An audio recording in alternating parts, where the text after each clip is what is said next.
We are learning chapter 7, Particulate Nature of Matter.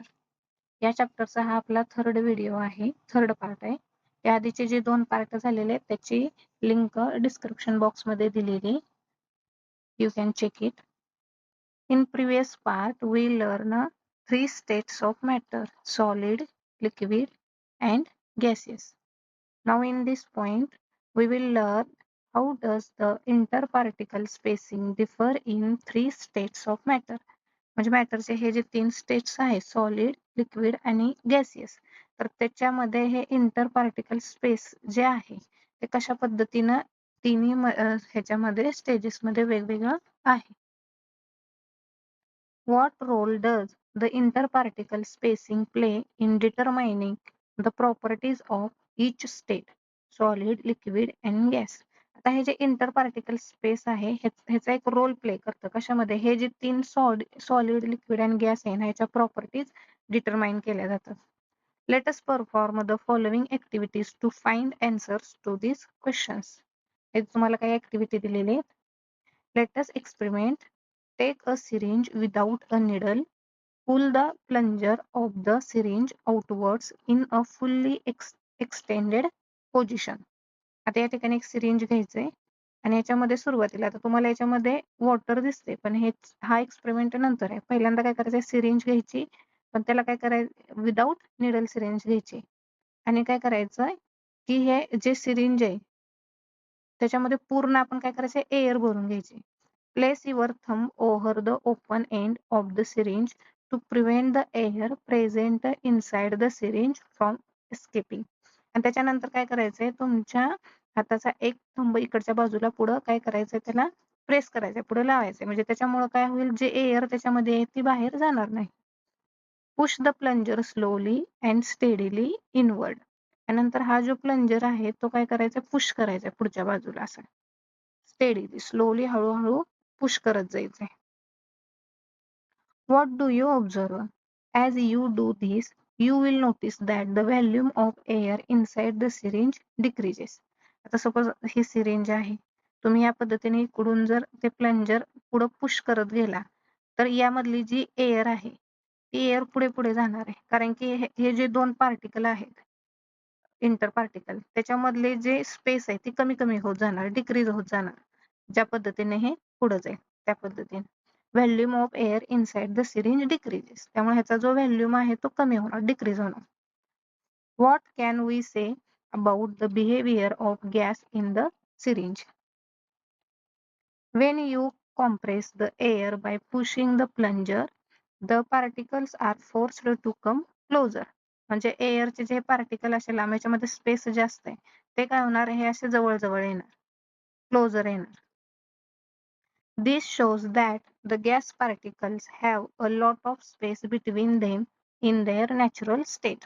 त्यांच्या natural state मध्ये इथं जे स्पेस आहे त्या 2 पार्टिकलच्या मधली हे कसे जास्त स्पेस आहे, a lot of space. And this space can be reduced म्हणजे कमी होणे. म्हणजे एखादा पार्टिकल येत आहे, हा पार्टिकल येत आहे, तर हे पार्टिकल एकमेकांच्या जवळ येतात, म्हणजे स्पेस जे आहे मध्ये ते रिड्यूस होते, कमी होते, बाय अप्लाइंग एक्सटर्नल प्रेशर. म्हणजे इथं आपण सिरिंज मध्ये काय केलं, प्रेशर अप्लाय केलं, इकडून पुढे पुश केल्यामुळे, हा प्लंजर इकडे पुढे पुश केल्यामुळे काय झालं, एअरचा जो व्हॉल्यूम आहे तो व्हॉल्यूम कमी झाला, कारण की त्याचे जे इंटर पार्टिकल्स आहेत ते काय झाले, जवळ आले, क्लोजर आले. If you stop pushing the plunger, तुम्ही प्लंजर स्टॉप केला, the gas particle spread and the plunger moves back to its original position. Gas particle काय होणार, पुन्हा स्प्रेड होणार, त्यामुळे प्लंजर जो आहे तो कुठे येणार, परत पाठीमध्ये ओरिजिनल पोझिशनला येणार. Repeat this activity using water and observe. आता या ठिकाणी तुम्हाला वॉटर भरून दाखवलेलं आहे, तर त्यावेळी पण सेम अशीच ऍक्टिव्हिटी करायची. You would observe that water is practically incompressible. Let us perform another activity to learn about the interparticle space in liquids. आता वॉटर जे आहे, कारण की गॅसमध्ये कसं आहे की जास्त इंटरस्पेस जे आहे ते जास्त प्रमाणात आहे, तेच वॉटरमध्ये कसे थोडेशा कमी प्रमाणात आहे. तर वॉटरसाठी काय करायचं, नेक्स्ट ऍक्टिव्हिटी करायची. Let us observe. Take a glass vessel, fill it about half with water and mark the level of water A. Add 2 teaspoons of sugar into it. Mark the new water level on the glass vessel B. Stir the water with a glass rod to dissolve the sugar. Predict whether the water level will increases or decreases with respect to the mark B. Mark the water level again as C. आता इथं काय सांगितलंय आपल्याला एक असा glass घ्यायचा आहे, glass vessel. त्याला काय करायचंय मार्क ए. दुसरा एक ग्लास वेसल घ्यायचा आहे ते मार्क बी आणि तिसरा जो आहे तो सी. आता मार्क बी केले जो ग्लास आहे त्याच्यामध्ये आपल्याला काय ऍड करायचे शुगर ऍड करायचे. आता ज्यावेळी आपण शुगर ऍड करतो शुगर ऍड केल्यानंतर वॉटरची लेवल बघा इथं वाढलेली इन्क्रीज झालेली आहे. ए ची वॉटर लेवल इथे आहे. ही पहिली ए ची वॉटर लेवल तुम्हाला इथं दाखवलेली ए. नंतर ज्यावेळी आपण शुगर ऍड करू त्यावेळी काय झालंय वॉटरची लेवल वाढली. नंतर काय केलं आपण शुगर जी आहे त्याच्यामध्ये काय केली डिझॉल्व्ह केली वॉटरमध्ये डिझॉल्व्ह केली. त्यावेळी काय झालं डिझॉल्व्ह केल्यानंतर वॉटर लेवल जे आहे म्हणजे जी पहिली ए ची लेवल आहे म्हणजे ही ए नंतर शुगर ऍड केल्यानंतर बी इथपर्यंत आली मग त्याच्या वरती जायला पाहिजे होती पण तसं झालं नाही. इथं काय झालं ही ए ची लेवल जी पहिली आहे ती आपण ज्यावेळी फक्त वॉटर घेतलेलं होतं ते त्याच्यानंतर बी आणि सी जी वॉटर लेवल आहे त्याच्यामध्ये थोडेसे डिक्रीज झाले. ही जी फेंट दिसते इथं वरती ही फेंट आहे ती बी ची लेवल आहे आणि खाली जो डार्क ब्लॅक दिलेला आहे ती सी ची लेवल आहे. मग आता काय झालं इथं शुगर ऍड केल्यानंतर वॉटर लेवल इन्क्रीज झाली. ज्यावेळी आपण शुगर काय केली डिझॉल्व्ह केली त्यावेळी जी बी ची लेवल होती त्याच्यावरती वॉटरची लेवल सी च्या वेळेला जायला पाहिजे होती शुगर पूर्ण डिझॉल्व्ह झाल्यानंतर पण ती थोडीशी काय झाली डिक्रीज झालेली. मग याच्यामध्ये जी डिझॉल्व्ह झाली म्हणजे जे शुगरचे पार्टिकल होते ते म्हणजे कुठे ऍडजस्ट झाले कारण की लेवल आपल्याला अपेक्षित होतं की लेवल वाढायला पाहिजे होती वरती जायला पाहिजे होती पण लेवल खालच्या लेवलला आली बी च्या खाली सी आला म्हणजे ही लेवल कमी झाली. What difference do you observe in the water levels? You will observe that initially when sugar is added, the level of water increases. जेव्हा आपण शुगर ऍड केली तेव्हा वॉटरची लेवल इन्क्रीज झाली. But after this solution it may decreases to some extent. This solution म्हणजे जेव्हा आपण वॉटरमध्ये काय add केलं शुगर ऍड केली आणि त्याच्यापासून जे तयार झालं ते सोल्युशन त्याची लेवल काय झाली डिक्रीज झाली म्हणजे थोड्याशा प्रमाणामध्ये डिक्रीज झालेली level. Since the volume of the solution is less than the sum of the volumes of water and sugar. म्हणजे जे सोल्युशन तयार झालं त्या सोल्युशनचा जो व्हॅल्यूम आहे ते वॉटर आणि शुगर पेक्षा काय झाला थोडासा कमी झाला. It indicates that there is some space between the water particles. मग ह्याच्यामध्येच काय आहे की वॉटर पार्टिकल मध्ये काय स्पेस आहे. The particles of the dissolved substance occupy these space. Dissolved substance म्हणजे जी शुगर जी आहे त्याच्यामध्ये जे आपण डिझॉल्व्ह केली तर शुगरचे जे पार्टिकल्स आहेत ते इथे दिलेले आहेत बघा हे शुगरचे पार्टिकल्स आहेत आणि हे वॉटर पार्टिकल्स आहेत. तर ह्या वॉटर पार्टिकलच्या मध्ये जे स्पेस आहे ह्या स्पेस मध्ये ही स्पेस जी आहे हे ते शुगर पार्टिकलने काय केली ऑक्युपाय केली. Repeat the activity with some other soluble solids such as common salt or glucose and insoluble solids like sand and stone pieces. Soluble म्हणजे जे वॉटरमध्ये मिक्स होतो डिझॉल्व्ह होतो तर त्याच्यामध्ये तुम्ही साल्ट किंवा ग्लुकोज घेऊ शकता आणि इनसोल्युबल म्हणजे जे वॉटरमध्ये डिझॉल्व्ह होत नाही जसे की सँड असेल स्टोन म्हणजे वाळू किंवा दगड. तर हे बाकीचे मटेरियल घेऊन तुम्हाला ही ऍक्टिव्हिटी रिपीट करायची. What do you observe in each case? प्रत्येक केस मध्ये तुम्हाला काय ऑब्झर्वेशन मिळते? Do the sand particle dissolve? Sand particle dissolve होतोय का? Does the volume of water in the vessel change after mixing and why? आणि वॉटरचा जो व्हॅल्यूम आहे तो चेंज होतोय का ज्यावेळी आपण त्याच्यामध्ये काही सबस्टन्स मिक्स करू आणि चेंज होत असेल तर का चेंज होतोय? Here is a question. Sugar and sand are both solids. Why does sugar dissolve in water but sand does not? आता शुगर आणि सँड हे दोन्ही काय आहेत?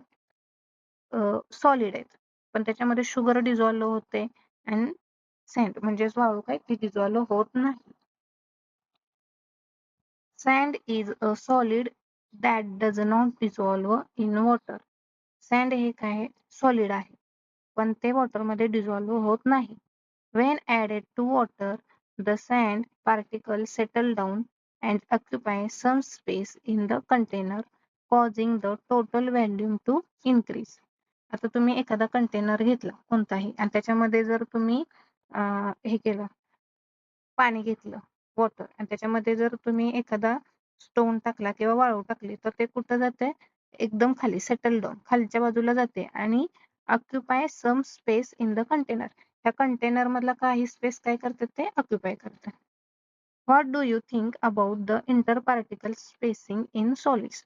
मग सॉलिड मधले जे इंटरपार्टिकल स्पेसिंग असेल ते कशा पद्धतीचे आहे? You learned earlier that the constituent particles in solid are held together by strong forces of attraction. आता सॉलिड जे आहे हे सॉलिड मध्ये इथं पार्टिकल्स दाखवलेत. कोणते? Constituent particles. हे जे पार्टिकल्स आहेत त्याच्यामधली स्पेस पण कमी असते आणि ते कशा असतात त्याच्यामधला जो फोर्स ऑफ अट्रॅक्शन आहे तो कसा एकदम स्ट्रॉंग आहे. So these particles do not move from one place to another and are closely packed. मग हे पार्टिकल एका ठिकाणाहून दुसऱ्या ठिकाणी मूव्ह करत नाहीत आणि ते एकमेकांशी कसे पॅकली बांधले गेलेले असतात because of force of attraction. However, despite close packing, some space is left between the particles as shown in figure. आता इथं दाखवलंय. हे टाइटली जरी पॅक असले तर थोडीशी जी स्पेस आहे इथं मध्ये ती स्पेस त्याच्यामध्ये शिल्लक असते. You might assume that the space between particle is filled with air, but this is not the case. आता तुम्हाला असं वाटेल की त्यामध्ये एअर असेल पण तसं नाहीये. They contain nothing at all. त्या ठिकाणी काहीच नाही. म्हणजे ह्या ज्या पार्टिकल मधली ही जी स्पेस आहे ह्या स्पेस मध्ये आपल्याला वाटते की तिथे एअर असेल पण तिथं काहीच नाहीये. Summarizes the packing of particles and the interparticle spacing in the three states of matter. म्हणजे ज्यावेळी आपण सॉलिडचं जर एक्झाम्पल घेतलं तर त्याच्यामध्ये ही जी मधली स्पेस आहे ती खूप कमी आणि हे जे पार्टिकल आहेत ते टाईटली एकमेकांशी पॅक्ड असतात. तर लिक्विड मध्ये गेलो तर हे जे पार्टिकल्स आहेत त्याच्यामध्ये थोडीशी स्पेस असते पण ते खूप एकमेकांपासून डिस्टन्सच्या अंतरावर त्यांच्यामध्ये डिस्टन्स नसतो आणि एअर मधले जे पार्टिकल्स आहेत तर त्यांच्यामध्ये खूप डिस्टन्स आहे. A step further. Often we use the term particle in different contexts. The meaning of this term changes with the context. म्हणजे पार्टिकल ही टर्म आपण वापरतो पण ती विथ कंटेक्स्ट ती चेंज होत जाते त्याचं meaning. For example while talking about the air pollution. जर आपण एअर पोल्युशन विषयी बोललो तर the term suspended particulate matter म्हणजेच SPM इज युज्ड. अशा पद्धतीने ती यूज केली जाते. SPM suspended particulate matter. This term refers to the tiny dust particles suspended in air and not the constituent particles of matter. आता constituent particle म्हणजे काय? असे पार्टिकल की त्या पार्टिकलचं परत डिव्हिजन होऊ शकत नाही. पण या ठिकाणी काय यूज केलंय? Suspended particulate matter. Suspended particulate matter म्हणजे काय? जी टायनी डस्ट असते, डस्ट पार्टिकल जे एअर मध्ये असतात त्याच्यासाठी पार्टिक्युलेट हा वर्ड यूज केलेला आहे. which are extremely small as compared to the dust particles. आणि जे कॉन्स्टिट्युएंट पार्टिकल्स आहेत ते खूप स्मॉल आहेत. In fact, even these tiny dust particles are also made up of a very large number of constituent particles. म्हणजे हे जे dust particles आहेत हे सुद्धा कॉन्स्टिट्युएंट पार्टिकल पासून तयार झालेले आहेत. For example atoms and molecules. या चॅप्टरचा एक पॉइंट राहिलेला आहे. We will see in next video. प्रत्येक चॅप्टर वाईज जे पार्ट झालेले आहेत त्याची एक प्लेलिस्ट तयार केलेली आहे आणि ती चॅनलला आहे. तुम्ही तिथं जाऊन पण प्लेलिस्टमध्ये जर जाऊन बघितलं तर तुम्हाला सगळे जे व्हिडिओज आहेत सलग तर ते तुम्हाला पाहायला मिळतील. Thanks for watching.